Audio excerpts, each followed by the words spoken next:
नमस्कार। आज स्वामी विवेकानंद के गुरु रामकृष्ण परमहंस जी की जयंती के शुभ अवसर पर हम उनके जीवन के कुछ प्रेरक प्रसंग जानेंगे। ये प्रसंग न केवल हमारे जीवन को दिशा देंगे बल्कि गर्भवती माताओं के लिए भी बहुत महत्वपूर्ण है। माता द्वारा अपने गर्भस्थ शिशु को दिव्य विचारों से संस्कारित करने से वह तेज बुद्धि, आध्यात्मिक ऊर्जा और सत्य के मार्ग पर चलने की प्रेरणा पाएगा। तो आइए इस शुभ यात्रा की शुरुआत करते हैं। रामकृष्ण परमहंस महापुरुष थे, जिनके सानिध्य में आकर नरेंद्र नाम का एक साधारण बालक स्वामी विवेकानंद के तौर पर समाज में प्रसिद्ध हुआ।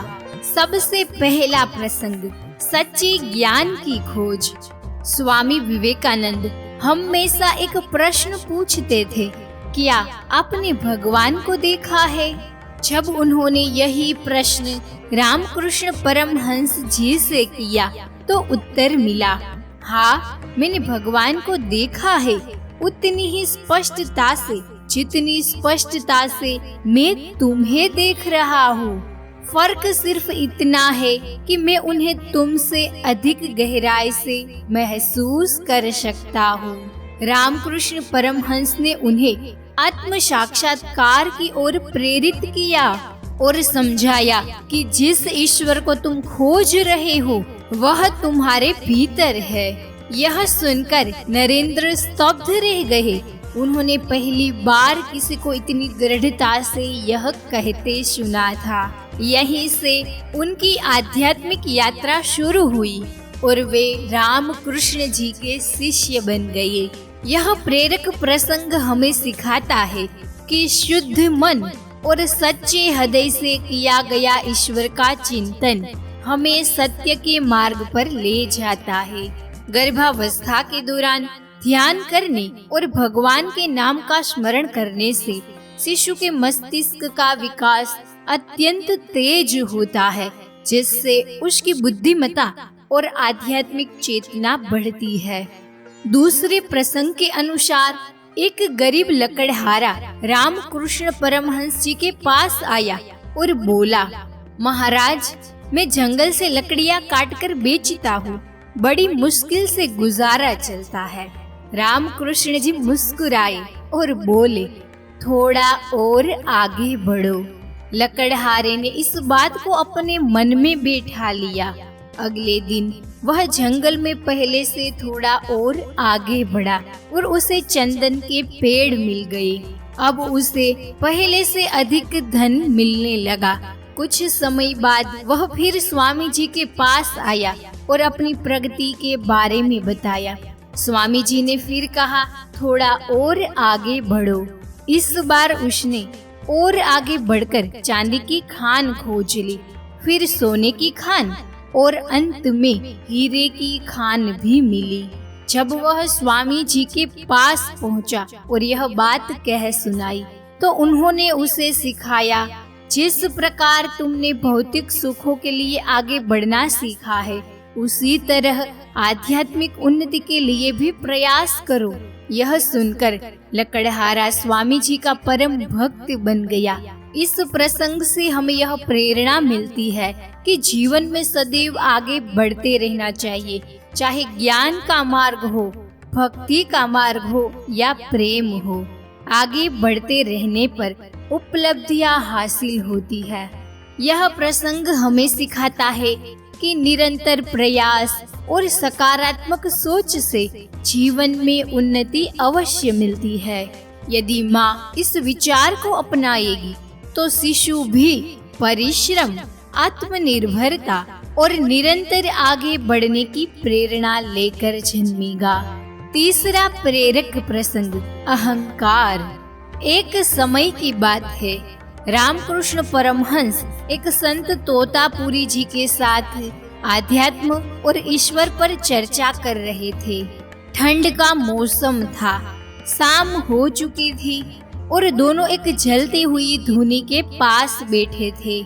उसी समय बगीचे का माली वहाँ काम कर रहा था। ठंड बढ़ने पर उसने भी आग जलाने के लिए तोतापुरी जी की धुनी से एक जलती हुई लकड़ी का टुकड़ा उठा लिया।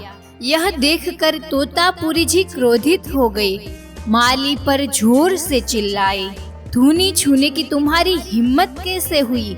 यह पवित्र अग्नि है। क्रोध में आकर उन्होंने माली को 2 थप्पड़ भी मार दिए। यह देखकर रामकृष्ण परमहंस मुस्कुराने लगे। यह देख तोतापुरी और भी अधिक खिन्न हो गए और बोले, आप हंस रहे हैं? यह व्यक्ति कभी पूजा पाठ नहीं करता, भजन नहीं करता, फिर भी इसने मेरी पवित्र धुनी को छूने की हिम्मत कैसे की? रामकृष्ण परमहंस गंभीरता से बोले, मुझे तो यह नहीं पता था कि किस चीज को छूने मात्र से वह अपवित्र हो जाती है। अभी कुछ ही क्षण पहले आप हमें एको ब्रह्म द्वितीयो नास्ति, संपूर्ण ब्रह्मांड ब्रह्म का ही स्वरूप है का पाठ पढ़ा रहे थे, लेकिन जैसे ही यह घटना घटी आप अपनी ही शिक्षा भूल गए और माली को दंड देने लगे। रामकृष्ण जी की बात सुनकर तोतापुरी लज्जित हो गई। रामकृष्ण जी ने आगे कहा, आपसे कोई साधारण व्यक्ति नहीं बल्कि आपके भीतर का अहंकार जीत गया है, और अहंकार से जीत पाना इतना आसान नहीं होता। यह सुनकर तोतापुरी जी ने अपनी गलती स्वीकार कर ली। उन्होंने सौगंध दिखाई कि अब मैं अपने अहंकार को त्याग दूंगा और कभी भी ऊंच नीच का भेदभाव नहीं करूंगा। गर्भवती माता को चाहिए कि वे अहंकार और भेदभाव से मुक्त रहे। जो संस्कार माँ के मन में होंगे वही गर्भस्थ शिशु में भी विकसित होंगे। सभी प्राणियों को समान समझना, करुणा और प्रेम रखना शिशु को एक श्रेष्ठ और दयालु व्यक्तित्व प्रदान करेगा। इसीलिए गर्भ में रहते ही शिशु को आध्यात्मिक शिक्षा और समत्व भाव का संस्कार देना आवश्यक है।